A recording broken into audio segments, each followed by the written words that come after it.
Hello and welcome to this week's Property Matters, the show that brings global industry trends to an Irish audience. You can contact us on Twitter at iPropertyRadio or by email at hello@iPropertyRadio.com. Your host today is Carol Talla and myself, Brian Fox. Okay, thank you, Brian. And today we have a special one-hour show with Tommy Drumm, Managing Director of Collen Construction. Tommy, thank you so much. We're delighted to have you in. Collen Construction is one of probably the best known contractor brands, and really to prove that point, when you came in to us today, you brought a great book celebrating building and civil engineering in Ireland, and actually that's coming up to 210. That's it. Now, yes, Carol, yeah. So, Tommy, before we get into Collen Construction, I'm really interested to hear how you got started in the industry. So, your own background, where are you from originally? So I'm from Whitehall, and my father was an aeronautical engineer in Aer Lingus, and he's 50 years gone now this year. But I remember I was with my careers guidance teacher, probably in second year, and he asked me what I was thinking of doing. I said engineering. He had a look at my exam results, and he didn't think that was a good idea. So that was when I made up my mind I wanted to be an engineer, and I would have started college in 73 in Trinity as an engineer. So you were obviously well able for it. So what did your career guidance know? But I knew pretty quickly. Trinity is good because you don't have to decide your speciality until the fourth year. Mm-hmm. And I wasn't sure exactly what I wanted to do. A lot of us in Trinity were like that. So some of my pals did IT, others did mechanical, electrical. I did civil. And then I was lucky when I was in college. I got a couple of jobs, summer jobs in Dublin City Council. So I was always busy. And then I worked for the OPW when I qualified as temporary engineer, and they took me on. So that was your first job out of college? That's it.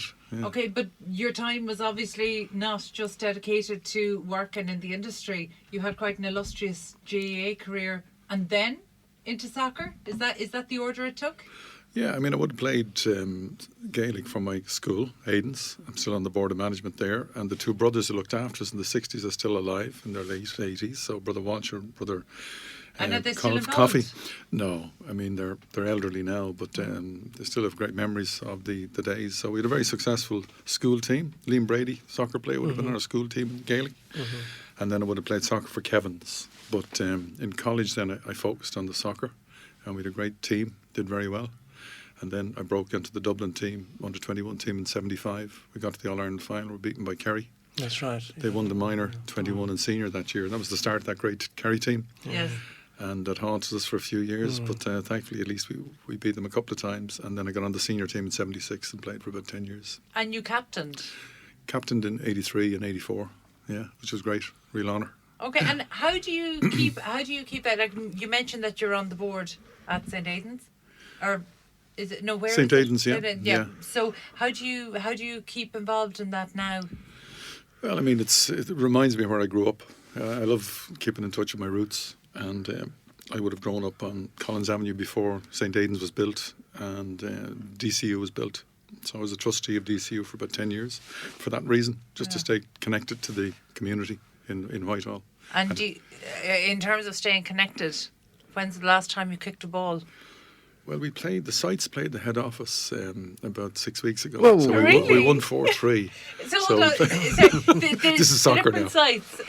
Yeah, played our head office. So we do that every year. We have a cup. And I would have played for the head office against the Sites, and we beat them this year, which is great because they hammered us last year. Oh, do you know? I'm really glad you said that they hammered you last year, because otherwise I'd be thinking, are you afraid to tackle the boss? Are you afraid to take on the boss? No, they're not a bit afraid to tackle me, I can assure you. So that's an annual event. Yeah. Oh right, so it's not long at all. You're still playing. I still play a little bit, yeah. Excellent. And okay, this year you were a winner, but on previous years, how gracious are you? Is that competitive streak still there? Well, I mean, it's hard to keep up with these young lads, but I think they beat us 8-1 a couple of years ago, right? So, but this year was great. I mean, it's getting people together. Most people, when you're involved in construction, you're very confined almost to your project. Yeah. So it's a great opportunity to get people across different projects together. And so we did the same in Sweden. We have annual soccer match in Sweden as well for our projects and head office team there. So sport's great that way, isn't it? You know, look, it's great from a connection point of view, but even in terms of health and safety and a huge focus towards improving mental health or acknowledging mental health, the importance of positive mental health across the construction industry. It's something that's really come to the fore in the last number of years. So I assume that's something that plays a part in this. Yeah, well, they say in construction, CIOB did a global study, and John Sweeney, who's a senior contracts manager with us for over 30 years, he's chairman of the Dublin branch. He went to Edinburgh about six months ago for a global review, and they reckon if you're working in construction, your chances are 8 times higher of suicide, right? Particularly in the wet trades. So it's a bit staggering. I'm just interested because I vaguely remember. I'm not saying that the 70s. I mean, in terms of career, what was the construction industry like in those days? Or did you have any inclination of getting into the construction before you went into Trinity? No, I didn't actually, Brian, in fairness. Because I think at that time it was a bit It's very patchy. cyclical. I've It's seen a downturn nearly every 10 years, and I've worked abroad as a result nearly every 10 years. Really, I yeah. went to the Middle East for 7 years. Yeah. And when I gave up the football in '84 to buy a house, saved to buy a house, and then I went to Spain for 2 years. Went to Australia for 4 years in 2009.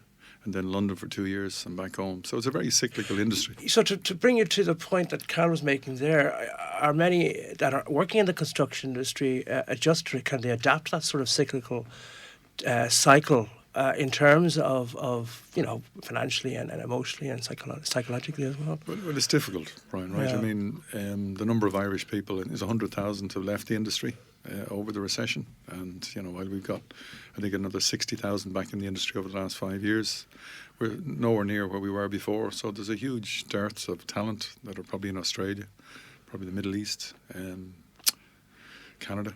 And they're slow to come home because they're very developed countries. Well, not in that, but even when they do come home, one of the things we were discussing is, housing, the way it is at the moment, that obviously it's such an impediment for people coming back.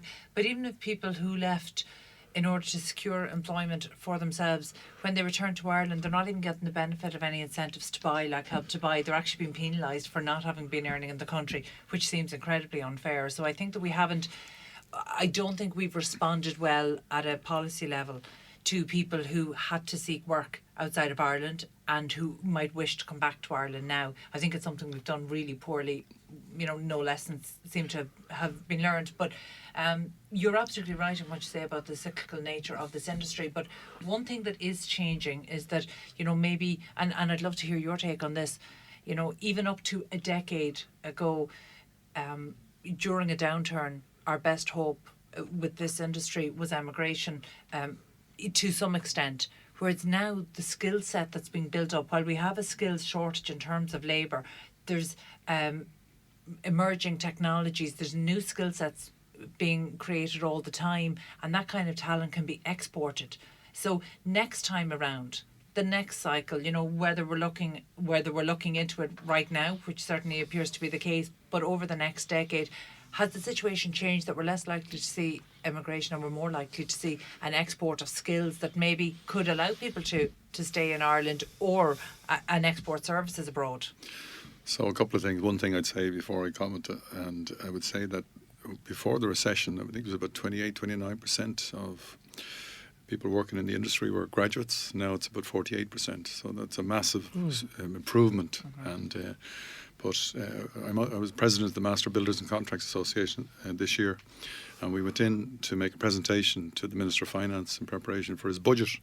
And he started off the discussion by saying we're determined to get away from the cyclical nature of the industry by putting in place multi-annual budgets. So that was a really positive message to hear from the Minister of Finance, and he seems to be, and the government seem to be serious about it. I mean, they see it, right? And I would say that if you look across the country, there just isn't any investment of any level taking place on infrastructure, and there's a massive disconnect between Dublin and the rest of the country, massive. Yeah. And we're lucky in the MBCA and CIF, we're a national, like a 26 county organisation, so we really hear from the rest of the country what the challenges are. Remember when they brought in the SEO, the Sectoral Employment Order, which was different from the REA pre-recession, which was deemed to be unconstitutional. it took us 2 years, 2.5 years to try and get alignment within the organisation between Dublin and outside, just to agree to those rates and go to the labour court. So it was a massive, massive challenge. And even now, it's unsustainable, some of the rates that have been paid by the smaller companies in Limerick and Kerry, and where there isn't really any great level of activity. But I'd hope if the government are serious about their investment programmes, at 118 billion, they're saying they're going to invest. In terms of infrastructure and the project for 2040, etc. But the one thing they have said they will do, which we haven't seen yet, which is disappointing, they said they'll put in a project tracker, so that we can see the projects coming down the tracks, literally. Oh, right. And that's not there now. So it's very difficult to comment on that. There's no evidence. Is part of the problem here the fact that despite the fact that Rebuilding Ireland was a multi-party, it was a cross-party initiative, it really is very dependent on the politics of the day, and housing in general is subject to the politics of the day, unlike maybe other industries like tourism or our food industry through on Board BIA or something. So, is it a case that maybe there's it's overly politicised? Probably. I mean, I can remember clearly, right, when the government introduced Part 5. I would have been on the IHPA at that time, the Irish House Builders Association, and I wouldn't have agreed with it, right? And so I'm consistent in saying that it basically dismantled the ability of local authorities around Ireland to deliver social and affordable housing. That's what they did. They did it very successfully. I would know because in McInerney's we were delivering 2,000 houses at peak around the country, nearly in every village in Ireland. 2,000 houses? In Ireland per year. Probably at peak, maybe more. In my time we peaked at 1,100 in Ireland, right? But my point is that the government made a decision, a political decision, to, if you like, to put the burden of the provision of social and affordable housing on developers, right? And in some ways, it makes no sense. And now the local authorities have lost all their skills and they're trying to catch up. And it's very difficult to get the volume of housing up. It's taken us, as you can see, a long time. The supply and demand piece is part of it, just the ability to push through the houses and get them finished. Infrastructure has got to be put in place, water supplies. Do you empathise with what's happening at the moment, do you think, in government circles at the moment, or how do you feel about it? I think there's a huge amount of frustration out there, right? I mean, you can see with younger people now how frustrated they are, and they can't get their hands on the money to buy a house. The cost and the quality of housing is increasing rapidly. Because, why? Because you're trying to make the finished product much better than it ever was. But that's got a massive cost associated with it. I think it was Mitchell McDermott did a study 18 months ago, and they looked at what it would cost to provide a typical apartment in Dublin. You can't do it, actually. You look at the guidelines in terms of borrowings, and you look at the actual cost of delivering a residential apartment. And there's a massive tension around that, Carol, right? So yeah, but and that's feeding into the growth of the PRS sector that we're seeing at the moment. That's been heavily criticised because it is at odds with those seeking home ownership, and our rate of rents in Ireland, but also in Dublin, but also outside of Dublin. That's massively prohibitive at the moment. Yeah, I mean, my view would be a little bit different. I would see it as a really positive thing if you have good quality properties available for renting. That's a good thing. We've never had that really on the scale that it's there at the moment. The Kennedy Wilsons have come in and they've developed really, really high quality housing because that's their model. But when you're talking about over €3,000 per month for a 2-bed down in the Docklands, that's totally unsustainable, as you well know, right? But the point is, something's got to change. It is a supply and demand equation at the end of the day. So I don't know what's going to sort that problem. It certainly feels like we need to get even more sophisticated than just talking about supply and demand in terms of numbers. Like we've worked on the numbers and gotten it wrong in terms of type and where the types of homes are being delivered. So we seem to be, sometimes addressing the right problem with, but in the wrong place. And that seems to be the level of mismatch that's there. And our government still hasn't taken an empirical approach to urban planning, and that's still a problem, despite the fact that the data exists now that we just never had before. So we can argue over which data we use, but the reality is we have an awful lot more than we did if we were, say, 2 decades ago. and it's not being used. But we might just step back a little bit, because I want to bring this back really to the work that you're doing right now. So with Collen Construction, I know that the projects you're involved in at the moment. Actually, tell us a little bit about the key projects for 2019. So, I mean, in the last, I suppose, 5 years, we would have built and refurbished about 1.25 million square foot of offices, right? So it's been a very, very busy sector, as you probably were. And one of the things that transformed our business in 2010, we built our first data centre.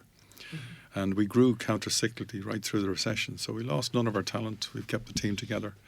And we won our first project in Germany in 2014. So at the moment, between what we built and what we have currently under construction, we've got 414 megawatts of buildings in data centres, which is about 3.25 million square feet. Region-wise, where are those? Because we know that Dublin. the Greater Dublin area... Yeah. We actually had the Host in Ireland team in for a data centre special here a few months ago, and I was really surprised just to learn some of the figures and some of the scale at which this is building, and to know that the Greater Dublin area is the biggest data cluster in Europe. That's it. Blew my mind. Yeah. I would have assumed that across Europe we would have had stronger areas, and it's funny, I know other engineering firms,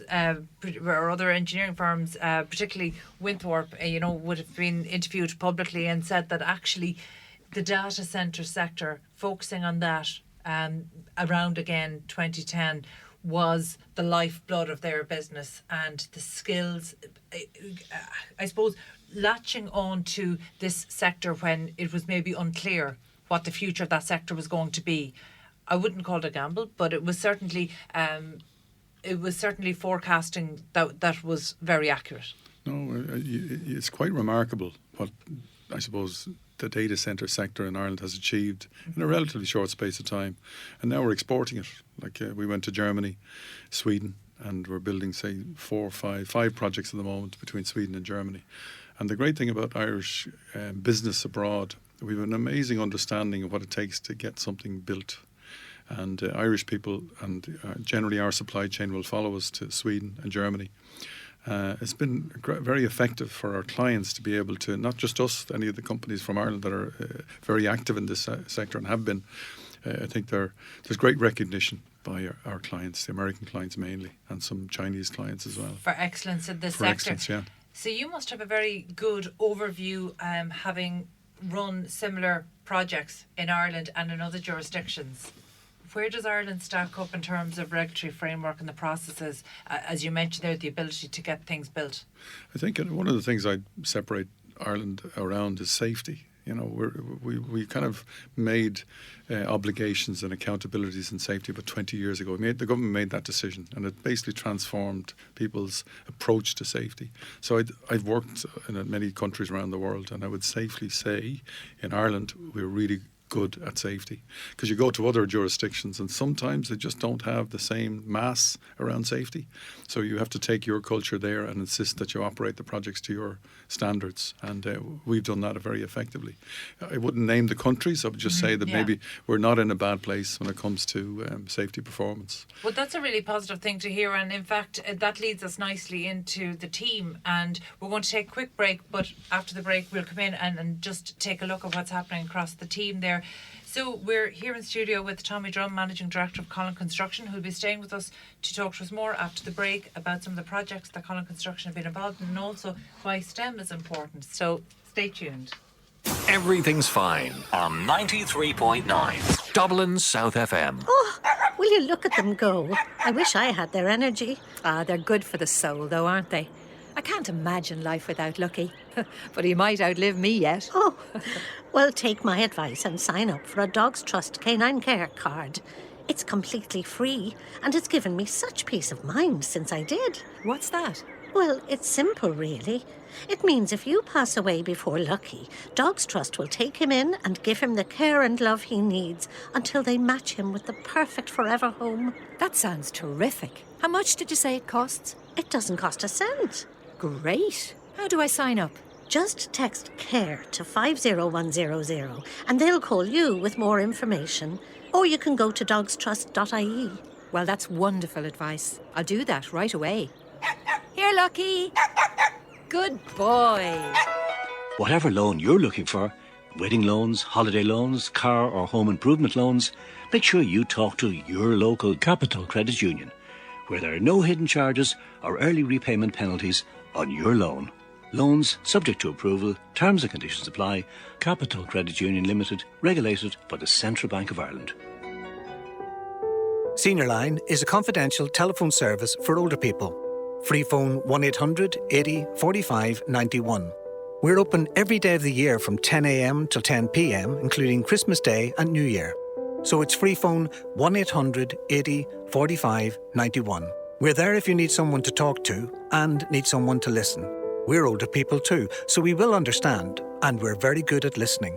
Did you get the Senior Line number? It's free phone 1800 80 45 91. Your community radio for South Dublin. This is Dublin South FM. Welcome back to Property Matters here in Dublin South FM with Carol Tallon, myself, Brian Fox. You can contact us on Twitter at iPropertyRadio or email hello@iPropertyRadio.com. Tommy Drumm, Managing Director of Collen Construction, is still with us for this special show. And now we want to talk about a team, right? Yeah, absolutely. I mean, we touched on health and safety and obviously the importance of that. And earlier, we made reference to the fact that positive mental health has started to play a huge part in that. In fact, for the Construction Industry Federation Safety Week, this year we actually had Dermot Carey in from the CIF. Very good. And we also had a clinical hypnotherapist coming in to talk to us about issues. But in fact, one of the sites that we talked about was yours, because you had run some interesting discussions. In fact, I think one of your sites was the only one to close down for 2 hours on the first day of Safety Week to address some of these issues and to start a conversation about positive mental health in the industry. Annette Tierney actually was the lady who... what she's been doing is quite interesting. She basically will get a number of people in a room and she'll reenact a real life situation in your presence. It's a very unnerving thing to be part of, right? The first time we did it was about 2.5 years ago, where we reenacted with about 40 of our team a situation that occurred in Heathrow, where a beam fell from high level in a live area. How do you reenact something like that? Well, you basically have actors who go back maybe 3 days beforehand and they work their way through the events that took place over the previous days, and they ask you to get involved. If you see something that you didn't think should have taken place, you speak up, and it's quite powerful. And the first time you do it, that's all. Oh, they relate what happened. In exactly. Other words. Okay. And so what we did on that morning that you're talking about, and I'll tell you what one of the outcomes of it is that Annette had 2 actors in a room who talked about mental health and what are the signs and what do you do. And we discovered that you have to be very upfront. You have to say to people, have you ever thought of suicide? Yeah. I'm amazed by that. Now, we've only discovered that through Pieta House's advice, and Alan has done some of the toolbox talks over the last 6 months. So our own team, when they come out of that event, they were shaken, right? And they were really, really impressed that something as dynamic as that could have such a big impact on them. Because you're in a live environment. The actor is eyeballing you. He's talking to you. You can talk to him or her and have the conversation. And in a lot of cases with men, maybe that's the problem. There's no conversation. We talk about the football forever. Yeah. There's going to be a real conversation. Probably not.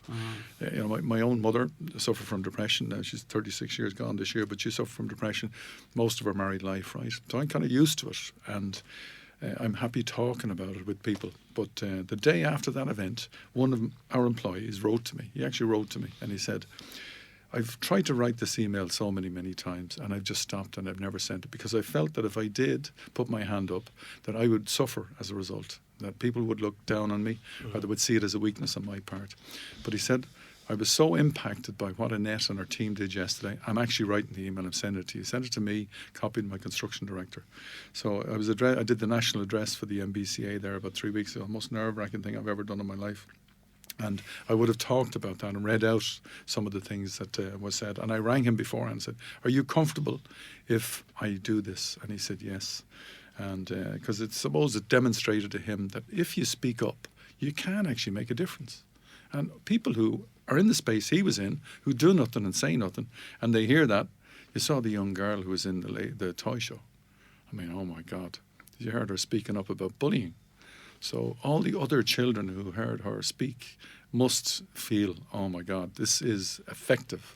And the thing about mental health is that it does affect an awful lot of people. So many people in our lives, and some the of which we know construction about. industry is disproportionately affected. Yeah. Well, it's hard working on sites in the middle of winter, in the dark mornings, the dark evenings, and. But men have a particular problem too, don't they? I mean, let's be honest. Let's be frank you're about right, it. Brian. They're getting better. I think. There's a payments issue as well. It's a stressful business to be self-employed in as well. But I think it's a good lead in, say, to diversity, right? I think the thing I've seen in teams, if you've got diverse teams, it's a different dynamic. It's a different conversation. There's more interaction. And, unfortunately, in construction, 1% of people working on projects are women. 1%. Yeah. In the industry, it's gone from 8% to 7%. So I just checked our numbers. We're 18%, right, at the moment. Now, are these people involved in projects? Yes. Or is that just across the departments and across the business? Okay. But even in those situations, I think they're inclined to go into cliques as well. And one clique won't talk to another clique, won't talk to another clique, So you have that problem there as well. And one clique sees that. Please, Karen. Yeah, but no, beyond the clique, what I'd be more concerned about is that, where that we're seeing an increase in women across very predetermined roles, whether it's accounting or HR or communications. Well, even on sites, and that's one of the things that helps a little, but it doesn't help enough. And I know there have been so many initiatives, but I mean, let's talk in very real terms. For the last number of years, there's been a building equality push, and I know most recently the CIF are asking companies to sign up to a charter. Correct.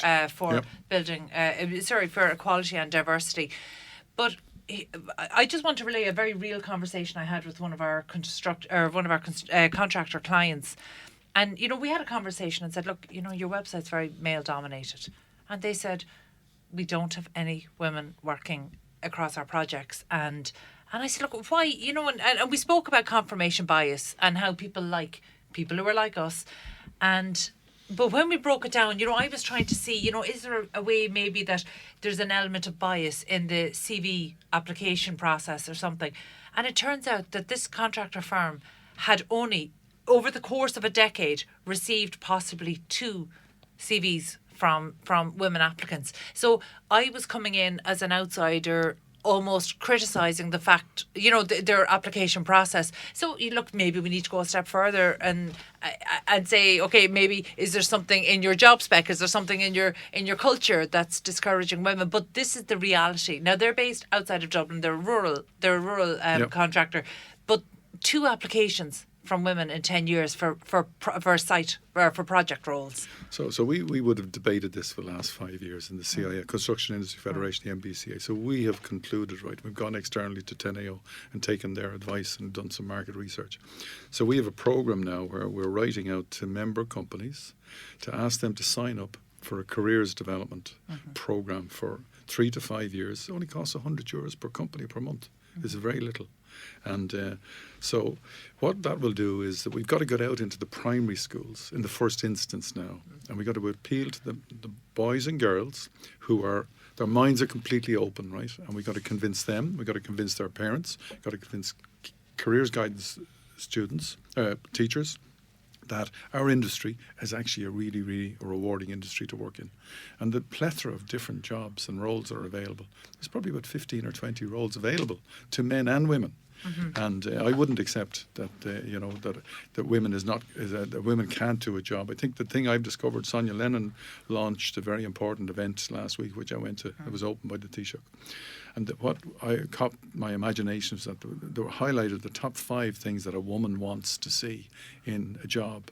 Right, it's the flexibility, and it's close to living close to the job, and that thing, and family supports, and we're not good at that, right? As a country, and if you go to Sweden, they're at the other end of the scale. And we're seeing that now because we're working in Sweden. And they're way ahead, I would say, of the rest of Europe.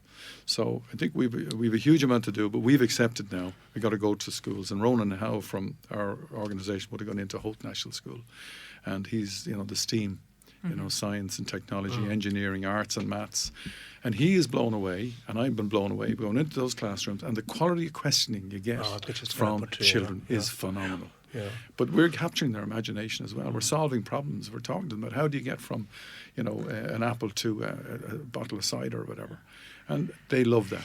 I would never have thought that capturing the imaginations of children would be difficult, because construction and engineering, these are fascinating areas, particularly for children. They grow up learning how to create and do and make. So I would actually say maybe principal challenges are career guidance teachers who don't understand the changing roles of construction. They don't understand the changing roles that emerging technologies have brought.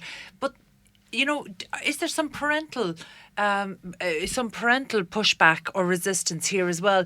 Particularly maybe from people who've been in the industry, the traditional industry, and they found it tough, they found it hard, and they want something different for the next generation. Do they accept that actually the industry is changing? So the hard slog that it was 20 years ago, it's going to be a different kind of difficult going forward. Yeah, so there's the opportunity. So if we can, construction hasn't changed dramatically in 100 years, right? But now we're at the beginning of the shift where if you take Lang O'Rourke, I would have worked in London with Lang O'Rourke for a couple of years, and Ray O'Rourke will not accept that you can't do it safer, higher quality, but you can pre-assemble every element off-site, or 70%.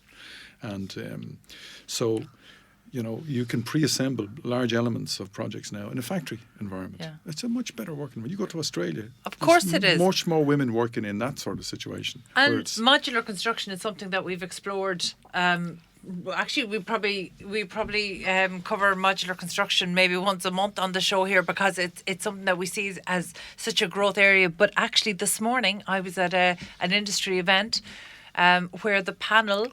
Actually, it was the first time I'd been at an event where the panel were very negative about modular buildings and modular construction and the potential for off-site, that, maybe feeling that the scale wasn't there in Ireland to really leverage and to feel the benefit or the advantages that should come with it.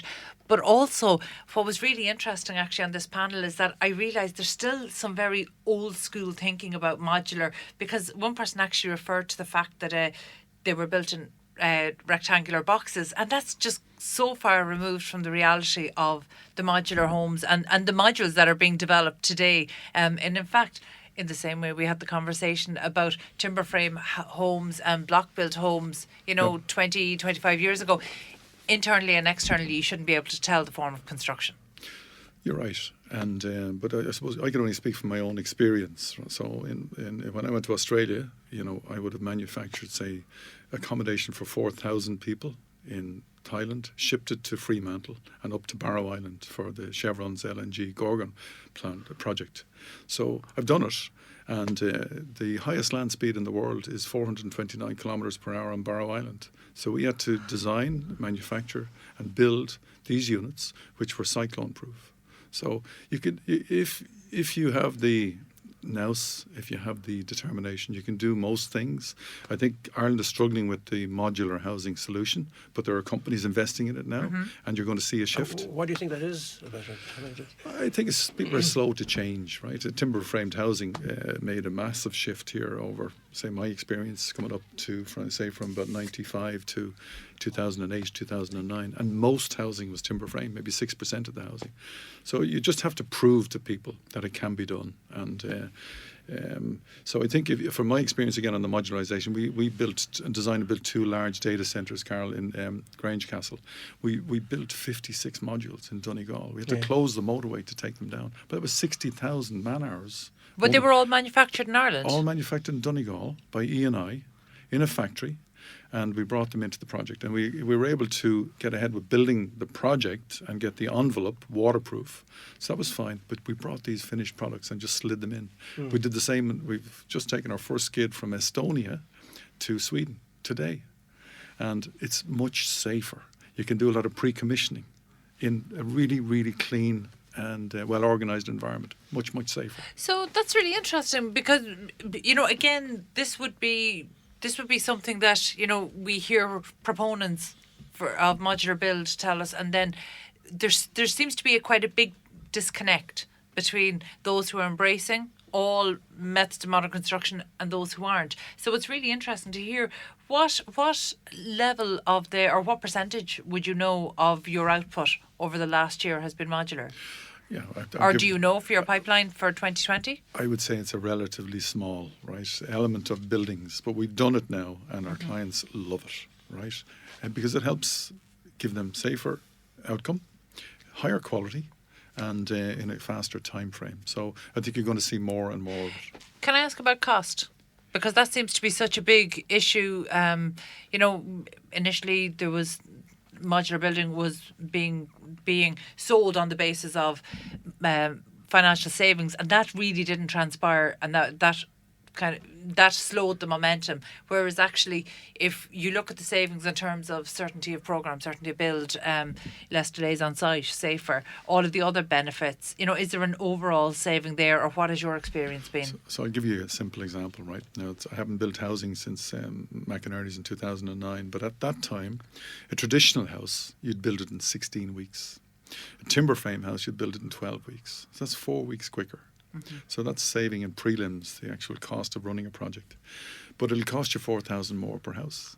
So you'd have to balance one against the other. Okay. Now, there are companies that do modular housing now. So they're bringing the full house maybe in 2 or 3 pieces and assembling it. So you have all the jointing and all to do. That you can probably build in 6 weeks. So again, there's very, very tangible benefits to get the house finished quicker. And that's fine. Well, it's hazard that we still prefer our bricks and mortar type of house then. Brian, you're right. That's going to take a generation to change, right? But it worked for timber frame housing, and it's actually a warmer house if you have a timber framed house. And now you have airtight houses, and people just take time. The good thing about this industry, we changed the regulations quite a lot in the last 10 years. We're good at reacting and making change for the better. The B-car is a good example. Yeah. That traceability bit, and we have to sign off everything now. There's no way something's going to slip through because you'll be sent to prison if you don't do it properly.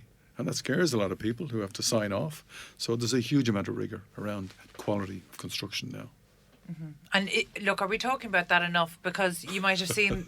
No, I think that's a really important one, because actually, I think the reputation of buildings took a hit over the past decade and a half. And I think it's really important that we talk about quality. And when we had a change in building regulations to allow for smaller units and to take away dual aspect, there was a criticism that this was a lessening of the quality. But that's not true at all. It was a changing of the design spec.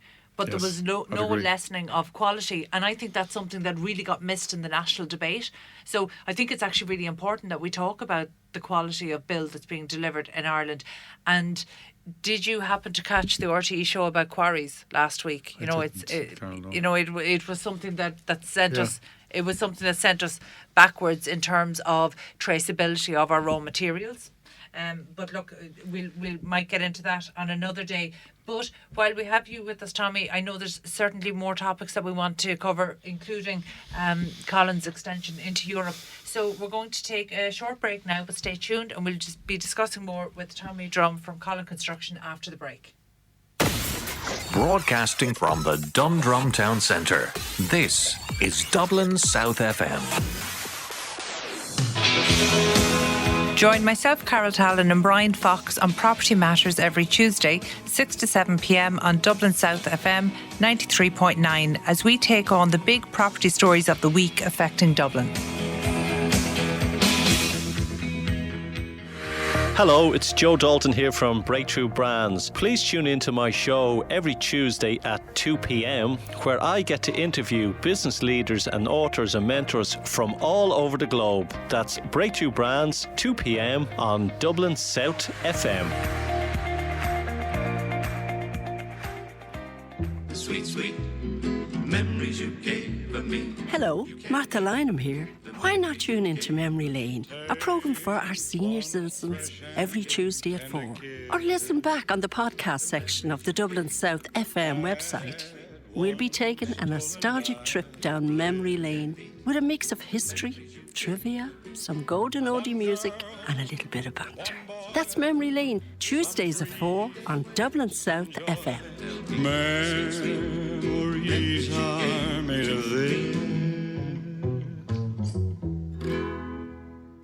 Greetings 60s fans, it's Jim and Isabel here. Do you remember Opal Fruits, the Rainbow Cafe or the Poolsman?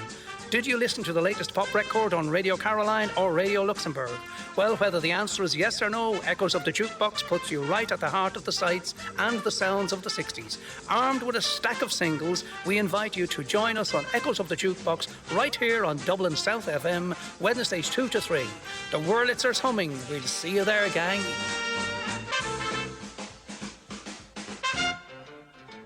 93.9 Dublin South FM. Welcome back here to Property Matters in Dublin South FM with Carol Talon and myself, Brian Fox. So we still have in the studio Tommy Drumm. Tommy is Managing Director of Collen Construction. So Tommy, just to continue on the conversation, we haven't talked to you about your Sandyford and Blackrock projects yet. Can you tell us some more about those? Well, I suppose Blackrock is interesting. I cycled by it every Sunday morning with my mates. You I've did been cycling for 16 years now. And they quiz me as I cycle by. We've 3 projects in Blackrock. We've been there for about 3 years, and we basically doubled the size of the Frascati shopping centre while it remained live. Which is looking amazing. I think it's a massive improvement, and so we've never lost a day's trading. So that's really important in that time. Stephen Clark is our contracts manager, and across the other side of the road, there was quite a dated building that we demolished. And we've replaced with an amazing new office building. I don't know whether you've seen it as you drive out of town. And the company who did the cladding is actually a gig. This is Blackrock, sorry, Tommy. That's in Blackrock. Yeah. And we're upgrading what is probably a really dated retail centre behind as you drive out of town on the left-hand side. So that's going through a massive transformation at the moment. So we have 3 projects within maybe 200 metres of each other and through a very busy thoroughfare. And now our client wants to stick 45 apartments on top of the shopping centre. So we've agreed terms with them, and we're hoping to be starting soon on building 45 apartments on top of Frascati shopping centre. So that's nice, the mix of residential and retail. And that's an interesting one because this is quite a new concept in Ireland, although it's well established across the UK and in lots of other countries. But it's going to require a bit of a culture shift for Ireland. Yeah, it's probably early stages, and one as high profile as that will have a big impact, I'm sure. But it does seem to make a lot of sense. Of course it does. Why didn't they include the apartments in the original plans? Well, I suppose it took them time to get the planning. You have to work your way through the local authority and convince them that what you're doing is right. And it did take them a long time to get the planning permission. But it's showing a lot of confidence in the economy then, isn't it? Yeah, definitely. And or in the future as well. Like we've had to leave tower crane in place. People don't notice it because we've kind of finished it reasonably tidily inside in the shopping centre. But so I think Blackrock is a really interesting place, and we're going to be busy there, please God, for the next couple of years. And Sandyford, we've finished 4 projects in Sandyford in the recent past. It's hard to keep up with Sandyford, isn't it? With the amount of projects that are up there. Yeah. It's fabulous, actually. I think Sandyford is one of the most underrated business areas. Like our offices are based in City West, but Sandyford was definitely high on the running when we were considering locations. Yeah, you've got the Lewis, which cuts right through the heart of it, and so it's been a really good location. And as far as I can see, there's a lot more offices that are going to be developed in Sandyford. We're looking to bid for more work now in Sandyford over the next while. But there's a really successful mix of residential and office there, and you just don't see that in other places. No. I think that's probably the exemplar in terms of mixing that. Whereas I remember 10 years ago going out and looking at apartments, and quite frankly, you wouldn't get a first-time buyer to buy an apartment out there. At that time, the Lewis, I don't think, was even running at that point, but the empty blocks were all there, and the shells were all there, but the apartments kitted out beautifully and still couldn't attract buyers, and even landlords weren't so interested because even the tenants didn't want to come out at that point. So the transformation over the last decade or decade and a half of Sandyford has been utterly amazing. Yeah, and you're so close to the motorway.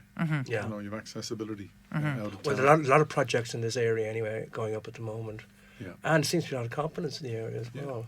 Yeah, I mean, we see a lot of very, very large residential schemes coming to bid now. I think what happened when the regulations relaxed the heights so many developers, clients decided they'd stand back, they'd try and get increased densities and heights on their projects. And now, as far as I can see, there's a massive amount of work coming forward, and large projects, very large projects. Yeah, well, I saw the stats there 2 weeks ago. Is it 28,000 commencement notices? That's it. Have issued, and that's the highest.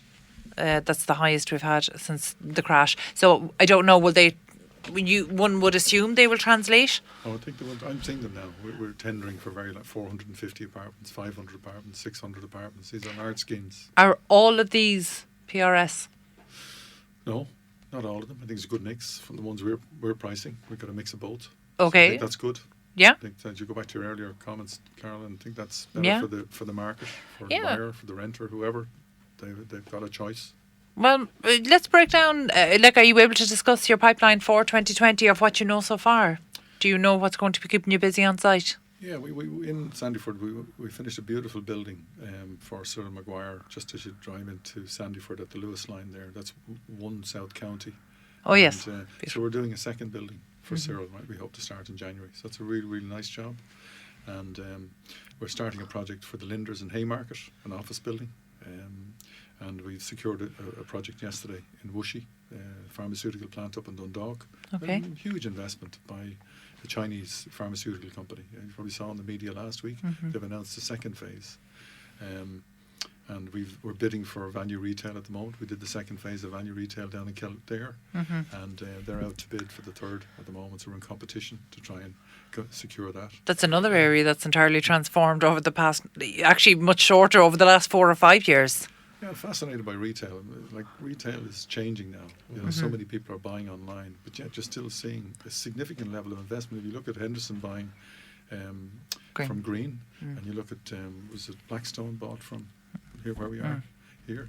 So massive investment in retail. So that's encouraging. But then if we look towards Kildare, what we're seeing is this experiential thing, and that's maybe where retail needs to go. Yeah. And I think Kildare, particularly Kildare Village, might have been a little bit ahead of the curve on that. And I see that there's talk for a similar centre down in Cork, on the outskirts of Cork. Okay, yeah, we're not active in Cork, but I can't see why that won't work. On the data centre front, you know, we're incredibly busy. We have a very large project at just the junction between the M1 and the M50. We've been there for a number of years, and I only see that sector becoming busier from what we've been told by our clients. Is that sector moving out of the Greater Dublin area at all? I don't believe so. I think the triangulation of their hubs is very, very important, and the speed of transfer of information between their three. A lot of them would have 3 different hubs, very close to one another. So I know Athenry was a disaster, right, in the sense that all those jobs and that investment, the west of Ireland, which is desperate for investment with the new motorway just constructed, I can't believe that slipped through. Yeah. And I don't know whether that'll ever happen. But I would say around the greater Dublin area now, that could be maybe 50 kilometres outside of the M50. That's still happening as far as I can see. And that's a good thing. Industrial is an interesting sector in the sense it takes a lot for an industrial investment to work. It's very sensitive, and we tend to watch that very closely. But the industrial sector is doing very, very well at the moment. We're building for Green out in Horizon. We've done about 8 buildings up there for them. Okay, so and that's going well. Do you know, industrial is something we've rarely talked about on the show over the last year. And in fact, most recently we talked about the rezoning of older industrial sites all around within the M50 environs. And that doesn't sound like a positive thing for industrial, or is it a case that these spots are becoming too prime as the city grows and they're needed for residential over the next 2 decades? And is that pushing industrial outside of the M50? I would say you're right. And, just take Horizon, right? That's at the airport. It's on the motorway. And I think there's 250 acres there owned by Green now for development, or Henderson. So I think if you take the old Naas Road, where there was a huge amount of industrial, you've got the Lewis. Yeah. So why would you have the industrial? Okay, it's good for jobs, but it's also good for living. So maybe that mix you talked about earlier on, you just got to be thinking outside the box a little bit more. But that's a very unusual. That's a very unusual neighbourhood where you have small houses with industrial behind it. You know, it doesn't seem sustainable. But then, I mean, we saw that in Walkinstown as well to a certain extent. So it's difficult to see. But it's interesting actually. We haven't really had a conversation about industrial property in Ireland. So it's interesting to hear you speaking positively about it, because there's been such a shift in terms of office and data centres and warehousing that it's difficult to see. But I'd imagine it's slower though than It is. than retail. It's a great indicator, though, of new business and job creation. And basically, you're talking about foreign direct, aren't you? Yeah, Really, a lot of the time, yes. which would be enticed by various cuts in tax and so forth. Another sector actually is the primary care sector. As you probably realise, so we're just finishing primary care centre in Bray now, probably around January time. So when you look across all the sectors, there does seem to be very good levels of activity continuing. They thought the office sector would die at the end of 2017. I don't know whether Brexit has driven that on, probably to a certain extent. And are you experiencing firsthand I suppose the changes there in terms of fit out? Fit out, office fit out. Yes. Not yet, no. We're bidding for a lot of office fit out at the moment. But in terms of changing trends, what people are looking for, the spec? Well, I know WeWork, for example, have taken up a huge amount of office space in Dublin. Their model is quite interesting. You know, you just come in, you take a small area, and you can take whatever you want, from one office up to maybe a whole floor. So I think that flexibility is good for business. And I know, again, that whole concept of space as a service is something that we've explored in depth, and it's certainly, I think what's interesting about it is that we actually looked at a UK study that was showing that long-term leases are getting shorter, but the short-term leases are getting longer. So what started as 3 and 6 months are turning into 18 months, but what also started at 25 and 35 years are coming down to 12 and 14 and down perhaps as low as 7. So I'm just wondering where that's going to land in terms of, we know that consumer expectations have changed, but our financiers, are they on board with this? People still need to obtain credit to acquire these. There's been a massive shift on that front. I mean, the number of funds that are required to be involved in any development that you do now, it's hugely challenging. But what I suppose has surprised me and given me a bit of confidence that there is still a relatively high level of speculative development on the office sector, which in many ways blows me away, because it must be high risk. But these are people who know what they're doing. And where would they be located now, that speculative location? Well, some of them are in Sandyford. Oh, okay. But that surely would be a fairly safe bet, going. Yeah, but it's a huge investment, and you don't have a tenant. So, you cannot say that you're not going to put 20, 30 million at risk, and with no certainty at the other end that's only going to sign a lease. Yeah. And the leases have changed. You used to be 21-year lease, 10-year break clauses, with upward rents only reviews after every 5 years. They're long gone. So you have to be lean. You have to be flexible. And just on the do you see any strong trends either way in relation to remote working? Yeah, I think people want more flexibility. Definitely. You go into a lot of the modern offices now, you don't have your own desk. You go in and you pick a desk, a hot desk. Yeah, you actually some people just book their desk. So that's different. And just, I find that very interesting in relation to speculative. And Carol just mentioned it there a moment ago. Any sense of trepidation in relation to Brexit with property development, with property speculation? I think, a lot of trepidation. The uncertainty it's created in the last 3 years is staggering. In this country? Yeah, absolutely. There's a huge number of Irish businesses who do business in the UK. Yeah. You do not know what the implications are. You can second guess it all you like, but you don't know. We were lucky we pulled back. We had a business in the UK pulled back from the UK 5 years ago. But I wouldn't like to have a large part of my business in the UK at the moment. So sorry, just from the point of view that if you're, looking, if you want to go abroad, would you be accustomed to, say, the culture in France or Germany, or would it be in any way similar to what you experience in the UK? No, the business culture? Quite different. Yeah. Quite different. And would that put you off, for instance? Well, we won our first project in Sweden and had to mobilise within a week. But Sweden is somewhat different. But was that a data centre for a client that you had been familiar with in Ireland? Yeah, but we then realised that there's a 6-week period between the 21st of June and the 15th of August where legally every employee can take 3 weeks holidays, and most of them do. And we were trying to mobilise 2 massive projects. So we got over it, we worked our way through it. So that's just a measure of how good the working conditions are in Sweden. But you can take other countries. You mentioned France. Haven't done any business in France. It's supposed to be challenging, I would say. It's just a different way of doing business in France. Sure. And I'm not familiar with it. I would have lived and worked in Spain, so I'd be more comfortable looking at Spain. And I think there's going to be a lot of activity there coming forward. Holland is really good, but they're running out of power in the greater Amsterdam area, so that's a huge challenge for the data centre industry. They're running out of power. Yeah.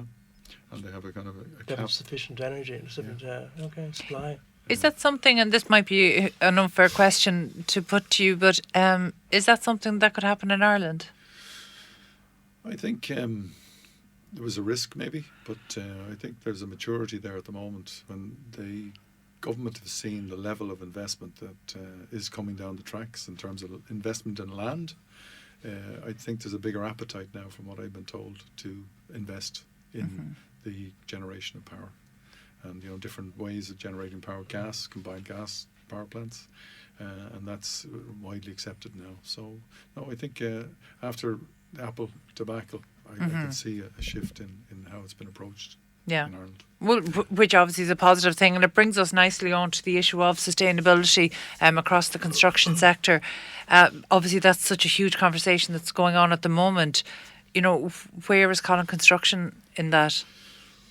It's you're constantly analysing, I suppose, your carbon footprint, and how can you change simple things like light switches, how you're policing people turning off power devices, trying to get smarter around the use of energy.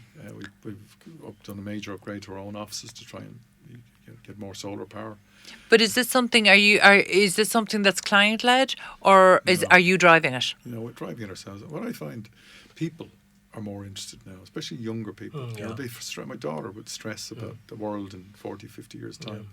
They want to see the shift. Seeing some great leadership around the world from very young people now, and that's what's going to change. It's going to take that sort of leadership, right, to make politicians, I suppose, sit up and realise that they've got to have their agendas right. And the one thing, go back to the first thing I said here, Ireland made a shift on safety along 20 years ago, and that was a brilliant decision. So you need to change through strong leadership around how you regulate things, and how we're behind the curve, I think, here in Ireland, from what I can see, in terms of our commitments as a government to trying to get our carbon footprint. And this is a sector that's criticised, but I think it's also one that hasn't seen strong leadership in this. And, certainly it's something that I think everybody needs to take seriously. It's something, but we need to get a firmer handle on the guidelines that are here. And I know that there are plans afoot to assess all proposed developments as part of the planning process, what the carbon footprint would be. And in fact, we reached out to the agency that's going to be administering that, and there are no guidelines in place as yet. So we don't even know what that's going to look like or what shape it's going to take. But Tommy, before we finish up today, very briefly, what's in the future? Thank you so much for bringing this book, actually, so we can look at 200 years of building and civil engineering in Ireland. But what's ahead for Collen? I think in a year's time our European business will be larger than our Irish business, so that's quite a deliberate decision, to have a footprint in another economy, maybe two other economies, just to protect ourselves in terms of maybe something that might happen at home. And I've seen that happen too many times. So I think for us, we want to become a European business, and we're well on the road. And so that's our vision. Tommy, it was just great. Perfect. We could do another hour with you. That was Tommy Drumm, Managing Director of Collen Construction. As I say, thank you for joining us today. You can get in touch with the programme by emailing hello@iPropertyRadio.com or on Twitter @iPropertyRadio. Okay, that's it from us in studio today. Thank you, Tommy, for being with us, and also thanks to producer Katie Talon and Adam Duke on sound. We're back at the same time next week. From Brian Fox and myself, Carol Talon. Have a great week.